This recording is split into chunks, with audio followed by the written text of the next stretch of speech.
اعوذ باللہ من الشیطان الرجیم بسم اللہ الرحمن الرحیم نحمدہ ونصلی ونسلم علی رسولہ الکریم رب یسر ولا تعسر وتمم بالخیر وبک نستعین یا فتاح افتح لنا ابواب رحمتک۔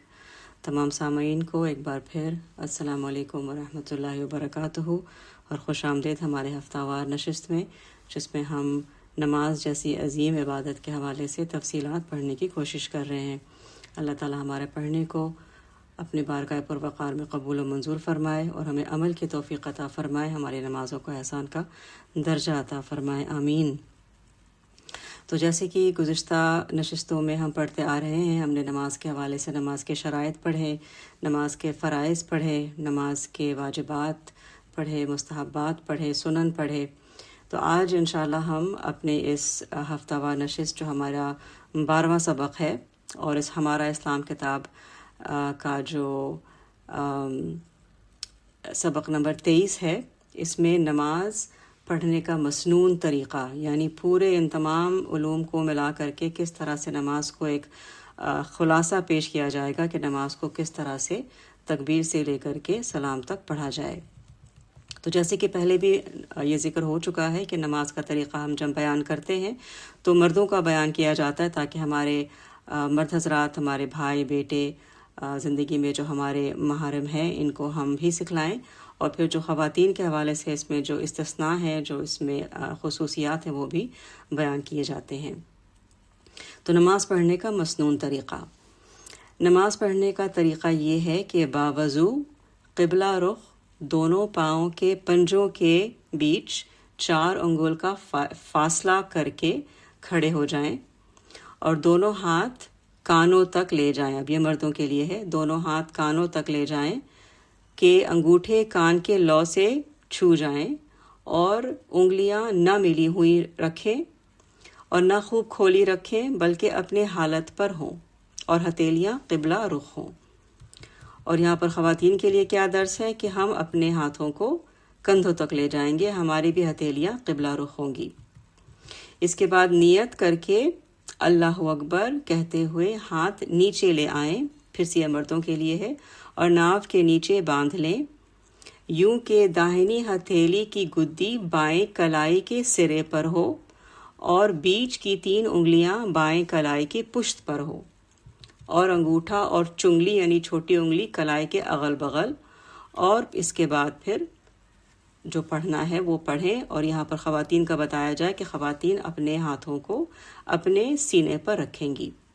اور اس کو کراس نہیں رکھیں گی بلکہ ہاریزونٹل رکھیں گی۔ بائیں ہتھیلی سینے پر ہوں گی اور داہنی ہتھیلی کی گدی بائیں ہتھیلی کے اوپر ہوں گی۔ اس کے بعد ثنا پڑھیں گے، تعاوذ یعنی اعوذ باللہ من الشیطان الرجیم، اس کے بعد تسمیہ یعنی بسم اللہ الرحمن الرحیم یہ کہیں گے، پھر الحمد شریف مکمل پڑھیں گے اور ختم پر آمین آہستہ کہیں گے۔ یہ انتہائی ضروری ہے، اکثر دیکھا جاتا ہے خاص کر جماعت میں اکثر لوگ بڑے بلند آواز میں آمین کہہ رہے ہوتے ہیں سورہ فاتحہ کے بعد، تو ایسا نہیں کرنا چاہیے، چاہے انفرادی پڑھیں یا اجتماعی پڑھیں، سری نماز ہو یا جہری نماز ہو، سورہ فاتحہ کے بعد جو آمین ہوتا ہے اس کو آہستہ پڑھتے ہیں۔ اس کے بعد کوئی بھی سورت یا 3 آیتیں پڑھیں یا ایک ایسی آیت کہ 3 کے برابر ہو، اس کو پڑھ لیں۔ اب اللہ اکبر کہتے ہوئے رکوع میں جائیں۔ اب یہاں پر پھر سے مردوں کا طریقہ رکوع کا، گھٹنوں کو ہاتھ سے پکڑ لیں اس طرح کہ ہتھیلیاں گھٹنے پر ہوں اور انگلیاں خوب پھیلی ہوئی ہوں، نہ یوں کہ سب انگلیاں ایک طرف ہوں اور نہ یوں کہ 4 انگلیاں ایک طرف اور ایک طرف فقط انگوٹھا ہو، اور پیٹھ بچھی ہو بالکل سیدھی اور سر پیٹھ کے برابر ہو، اونچا نیچا نہ ہو۔ تو یہ مردوں کا طریقہ، عورتوں کا پہلے بتایا جا چکا ہے۔ عورتیں اپنے حتی الامکان بس اتنا جھکیں گی کہ ان کے ہاتھ ان کے گھٹنوں تک آ جائیں، نہ وہ گھٹنوں کو پکڑیں گی زور سے، وہ بس رکھیں گی گھٹنوں پر اپنے ہاتھوں کو، اور نہ ہی گھٹنوں کو سیدھا کریں گی، تھوڑا سا گھٹنا میں خم ہونا چاہیے، اور نہ ہی ان کی پیٹھ بالکل بچھی ہوئی ہوگی، اس میں بھی خم ہوگا۔ یہ خواتین کے لیے رعایت ہے ان کے جسم کے بناوٹ کی وجہ سے۔ اس کے بعد اس حالت رکوع میں کم از کم 3 بار سبحان ربی العظیم کہیں گے، پھر سمع اللہ لمن حمدہ کہتے ہوئے سیدھے کھڑے ہو جائیں گے اور جو منفرد ہو یعنی جو اکیلے تنہا نماز پڑھ رہے ہوں تو اس کے بعد اللہم ربنا ولک الحمد پڑھیں گے۔ پھر اللہ اکبر کہتے ہوئے سجدے میں جائیں گے، یوں کہ پہلے گھٹنے زمین پر، اب یہ دیکھیں مردوں کا طریقہ ہے، یوں کہ پہلے گھٹنے زمین پر رکھیں گے، پھر دونوں ہاتھوں کے بیچ میں سر رکھیں گے، یوں کہ صرف پیشانی چھو جائے اور ناک کی نوک لگ جائے نہ، بلکہ پیشانی اور ناک کی ہڈی جمائیں گے، اور بازوؤں کو کروٹوں اور پیٹ کو رانوں اور رانوں کو پنڈلیوں سے جدا رکھیں گے، اور دونوں پاؤں کی سب انگلیوں کے پیٹ قبلہ رو جمے ہوں گے، اور ہتھیلیاں بچھی ہوں گی اور انگلیاں قبلہ رخ ہوں گی۔ تو یہ طریقہ ہے مردوں کا پہلا سجدہ۔ خواتین کے لیے جب وہ رکوع کے بعد نیچے آئیں گی تو وہ بھی پہلے گھٹنے کو زمین پر رکھیں گی، لیکن اس کے بعد وہ اس طرح بیٹھ جائیں گی کہ ان کا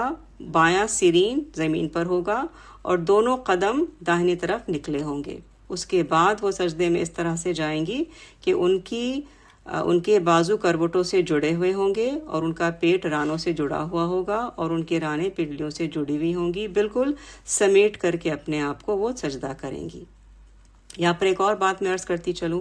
کہ اس طرح سے نماز کا طریقہ ہم اپنی بچیوں کو بالکل بچپن سے سکھلائیں گے نا تو ان کا جسم اس طرح کے سجدے کا عادی ہو جائے گا۔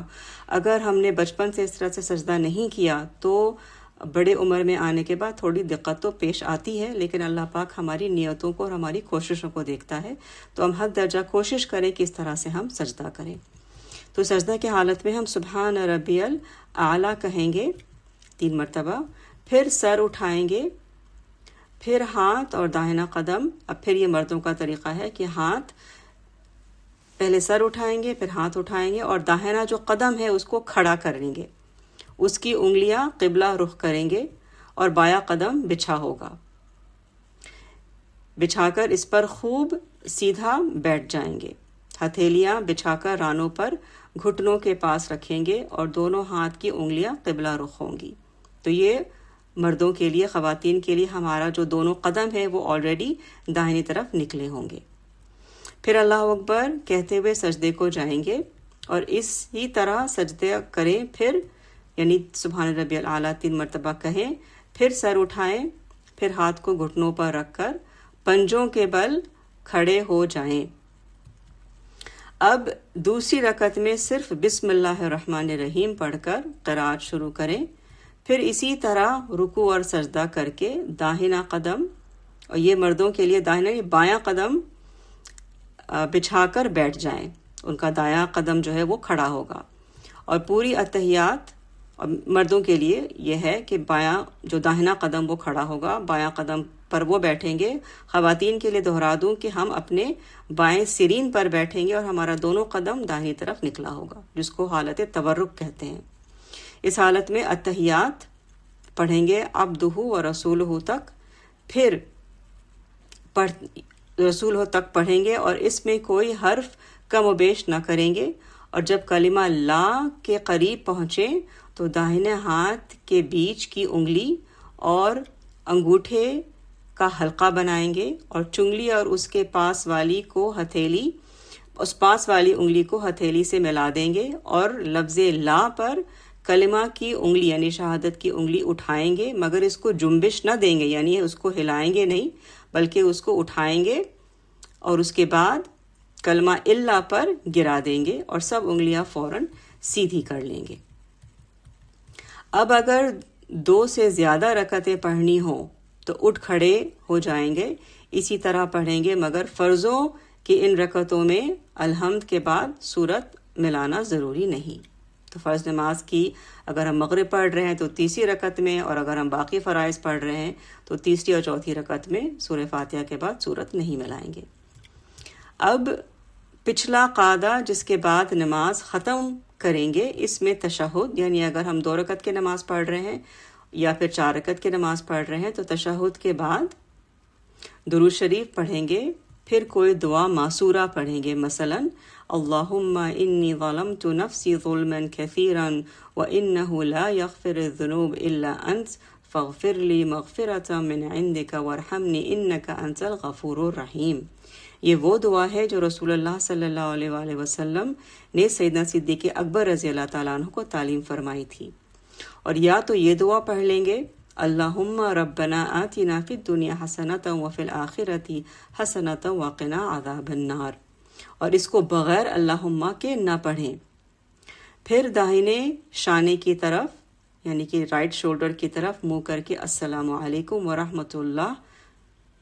کہیں، پھر بائیں طرف۔ یہ طریقہ کہ مذکور ہوا امام یا تنہا مرد کے پڑھنے کا ہے جیسے عرض ہوا، اور پھر ہم نے خواتین کا بھی طریقہ کار بتایا۔ مقتدی کے لیے یعنی جو امام کے پیچھے پڑھتے ہیں، ان کے بعض باتیں جائز نہیں، مثلا امام کے پیچھے فاتحہ یا کوئی اور صورت نہیں پڑھنا، یہ انتہائی ضروری ہے، خاص کر وہ سری نمازوں میں ظہر، عصر یا کوئی بھی نماز انسان اگر امام کے پیچھے پڑھ رہا ہے تو بس یہ ایک کھلیا یاد رکھنا چاہیے کہ تمام قرآن کی قرأت امام کے ساتھ ہوتی ہے، مقتدی کبھی بھی قرآن کی قرأت نہیں کرتے جب وہ جماعت پڑھتے ہیں۔ سلام کے بعد سنت یہ ہے کہ امام دائیں یا بائیں طرف مڑ جائیں، اور داہنی طرف افضل ہے، اور مقتدیوں کی طرف اپنے منہ کو بھی کر کے بھی بیٹھ سکتے ہیں، جبکہ کوئی مقتدی اس کے سامنے نماز میں نہ ہو۔ یعنی جب امام صاحب مکمل کر لیں اپنی نماز تو یا داہنی جانب وہ رخ کر لیں، اور مقتدیوں کے طرف بھی اپنے رخ کو کر سکتے ہیں، بس شرط یہ ہے کہ کوئی مقتدی اس وقت نماز نہ پڑھ رہا ہو۔ اگر کوئی منفرد ہو تو وہ یوں ہی دعا مانگ سکتا ہے، تو امام صاحب کو فرض نماز کے بعد دعا کرانی ضروری ہوتی ہے۔ یہ بھی انتہائی ضروری ہے کیونکہ آج کے دور میں دیکھا جاتا ہے کہ لوگ فرض نماز پڑھ کے بس یوں ہی نماز مسجدوں سے فارغ ہو جاتے ہیں، چلے جاتے ہیں۔ ایسا نہیں کرنا چاہیے۔ امام صاحب جب نماز پڑھا رہے ہوں تو فرض نماز کے بعد لازم ہے کہ ان کو دعا کرانی چاہیے، تو دعا مانگیں، کیونکہ نماز کا جو اصل ہے، جو حاصل ہے، وہ دعا ہے۔ ہم نماز پڑھتے ہی اس لیے ہے کہ ہم دعا مانگیں، ورنہ اللہ کو ہماری نمازوں کی کوئی ضرورت نہیں، کوئی حاجت نہیں، اللہ کو ہم سے کسی قسم کی حاجت نہیں۔ ہم نماز اپنے لیے پڑھتے ہیں، اور نماز کے بعد دعا یقیناً مانگنا چاہیے، کیونکہ فرض نماز کے بعد جو بھی دعا مانگی جاتی ہے وہ اللہ کی بارگاہ میں قبول ہوتی ہے۔ تو دعا مانگیں، اور